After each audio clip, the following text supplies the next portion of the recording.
C'est un mensonge officiel. Bonjour Manuel Domergue. Bonjour. Merci d'être passé et de passer par le journal de TV5 Monde. Cameroun, histoire d'une guerre cachée, c'est aux éditions La Découverte. C'est un ouvrage très documenté, volumineux, 700 pages, avec Jacob Tatsitsa. Il est historien camerounais, vous l'avez écrit avec lui, et avec Thomas Deltombe, qui, comme vous, est journaliste. Pourquoi est-ce que la France nie toujours l'existence de cette guerre qui s'est déroulée entre 1948 et 1971 ? La France continue à nier officiellement. François Fillon est allé à Yaoundé en 2009 et a dit « Tout ce que vous racontez, ce sont de pures inventions ». Pourquoi est-ce qu'ils nient? Parce qu'ils en ont honte, parce que c'est pas très glorieux d'avoir fait une guerre à un parti qui était l'Union des populations du Cameroun, l'UPC, qui réclamait seulement l'indépendance, qui réclamait seulement la démocratie. Et c'est pour empêcher ça que la France a mené une guerre avec ses alliés camerounais de l'époque face à ce parti-là. Et il y a eu des atrocités, il y a eu des bombardements, il y a eu des tortures. On connaît à peu près le bilan de cette guerre? C'est difficile à chiffrer. Les estimations qu'on a tournent autour de 100 000 morts, mais ce sont des estimations qui viennent souvent de sources françaises, donc peut-être minimisées, et on peut penser qu'il y en a eu plus que ça. C'est assez difficile à dire.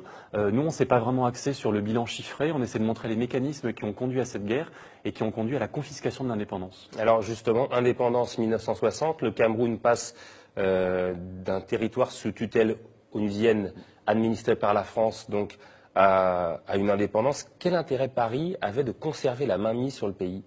Alors c'est comme sur tous les pays africains qui étaient colonisés par la France. La France a accepté de partir à une condition, c'était de garder la mainmise dessus. Pourquoi? Pour les ressources naturelles, pour les matières premières. Au Cameroun, il y a du pétrole, il y a du café, il y a du cacao, il y a pas mal de choses comme ça. Et puis pour le prestige, pour la puissance, l'Empire français, la puissance française gaulliste, tient à cette époque parce qu'il y a l'Empire africain derrière, ou l'ex-Empire africain, ce sont des voix à l'ONU, c'est un réservoir de puissance. Et le général de Gaulle a accepté la décolonisation à cette condition, à la condition d'avoir des accords de coopération qui donnaient à la France un rôle prépondérant en termes de commerce, en termes de coopération militaire, etc.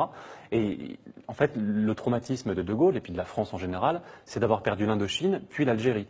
Et ils ont absolument fait tout ce qu'ils pouvaient pour éviter ce même scénario en Afrique subsaharienne. Alors ils ont raté en Guinée avec le nom de Sékou Touré, et au Cameroun, puis ensuite dans tous les autres pays, ils ont réussi par la force. En tout cas, c'est ce qu'on montre dans le cas du Cameroun.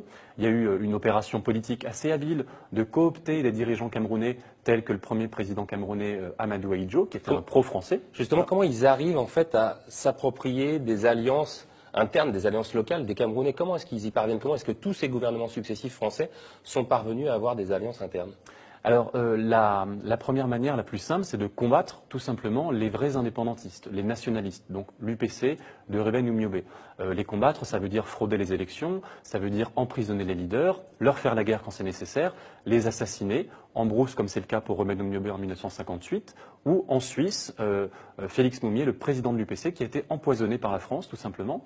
Et l'autre revers, c'est la carotte, après le bâton, la carotte, c'était d'acheter, de coopter des leaders dociles camerounais qui ont été formés en France, qui ont été choisis par les Français et pour lesquels on a truqué les élections. Amadou Ahidjo a été non pas élu par les Camerounais, mais choisi par la France au terme d'élections truquées. Jamais d'enquête sur les assassinats politiques justement de ces chefs indépendantistes camerounais? Il y a eu quelques enquêtes. On ne dit pas qu'on arrive et qu'on découvre tout. Je pense notamment à Mongo Betty, qui est un romancier, écrivain camerounais qui a fait un livre à succès qui s'appelait Main basse sur le Cameroun. Un livre qui a été censuré en France dans les années 70. On a reçu d'ailleurs sa veuve, oui, Odile Tomner, exactement, qui préside l'association Survie. Donc il y a des gens qui dénoncent ça depuis quelques temps. Et nous, ce sont ces dénonciations qui nous ont interpellés en tant que journalistes et historiens. On s'est dit, mais c'est quand même incroyable. On parle de bombardement, on parle d'une guerre qui... Personne ne dit le mot guerre aujourd'hui en France à propos du Cameroun. On parle parfois d'événements, de troubles. Ben non, c'est une guerre qui s'est passée. Et une guerre a besoin d'être documentée. Il faut qu'il y ait des journalistes qui enquêtent, des historiens qui se renseignent, qui aillent dans les archives. C'est un travail de 4 ans. Vous avez eu du mal justement à faire vos recherches ou pas du tout?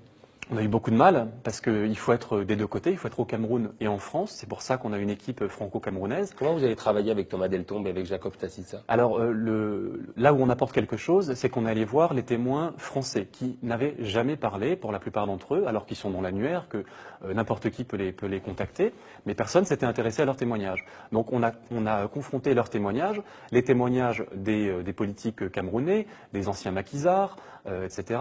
Et puis on les a confrontés aux archives. Donc on aboutit à des témoignages, à des aveux parfois qui sont intéressants, notamment le chef d'état-major de l'armée camerounaise, le général Pierre Semengue, qui était le premier général camerounais formé en France, qui nous dit oui, oui, c'est mon armée qui coupait la tête des maquisards. Ils coupaient la tête des maquisards. C'est-à-dire que dans une espèce de pays normal, enfin, quand on arrête quelqu'un qui est hors la loi, bon, on l'arrête, on le met en prison, en cas de légitime défense, éventuellement on peut tirer.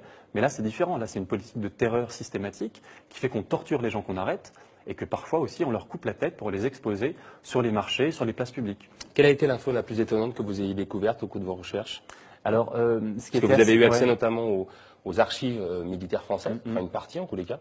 Moi, ce qui m'a étonné, par exemple, c'est que le premier directeur de l'école militaire camerounaise, donc en 1960, la France crée l'armée camerounaise de toutes pièces.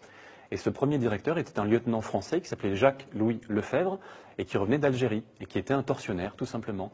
Il était lieutenant et les officiers camerounais aujourd'hui ont été formés par un tortionnaire. Et on a rencontré les officiers qui ont été formés cette première année 60. On leur a dit, parlez-nous de Jacques Lefebvre. Ils nous disaient, oui, oui, il nous apprenait à torturer. Les gens les officiers faisaient des stages dans des prisons, on leur montrait la gégène. Et c'est la France qui apprenait ça. Alors vous m'avez dit qu'il y a eu une forte répression lorsque vous y êtes allé en février 2008. Vous avez assisté à des manifestations, un peu à l'image peut-être de ce qui se passe aujourd'hui en Tunisie. Est-ce que ça veut dire que ce qui se passe pour Ben Ali en Tunisie pourrait se passer pour Paul Biya aujourd'hui au Cameroun? C'est difficile à dire, mais en tout cas, il y a un ras-le-bol dans la population tunisienne, comme on peut le connaître dans la population camerounaise. Et les deux situations sont évidemment différentes, mais il y a quand même des parallèles assez intéressants. C'est que en Tunisie, il y a eu deux présidents depuis l'indépendance, Bourguiba et Ben Ali. Au Cameroun, il y en a eu deux également, Amadou Ahidjo et Paul Biya. Paul Biya était le Premier ministre d'Amadou Ahidjo. C'est-à-dire qu'il y a une continuité depuis 50 ans.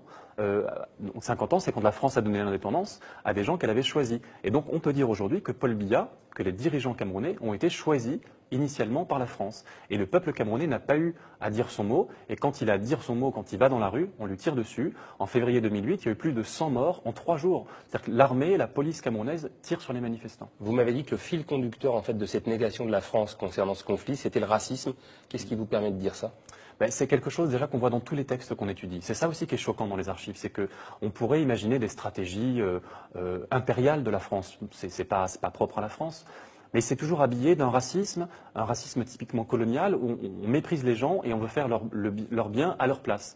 Et donc pour cela, on les force à travailler, on leur dit comment développer leur pays. Et quand ils ne sont pas d'accord, au lieu de les consulter, au lieu de faire des élections démocratiques, on leur fait des guerres. Et ça, c'est typiquement raciste. Et aujourd'hui, le fait de penser que les Camerounais ne sont pas prêts pour la démocratie, que, après tout, un despote, c'est pas plus mal pour des peuples africains, c'est typiquement raciste. Alors, vous invitez notamment les Camerounais à pouvoir consulter certaines parts de ce livre donc sur www.cameroun à l'allemande avec un k-le-site.org. Ça permet à tout le monde de consulter un certain nombre d'éléments. Je rappelle donc Cameroun, une guerre cachée, c'était aux éditions La Découverte avec Thomas Deltombe, Jacob Tatitsa et vous, Manuel Domergue. Merci beaucoup d'être passé par le Journal de TV5 Monde. Merci beaucoup.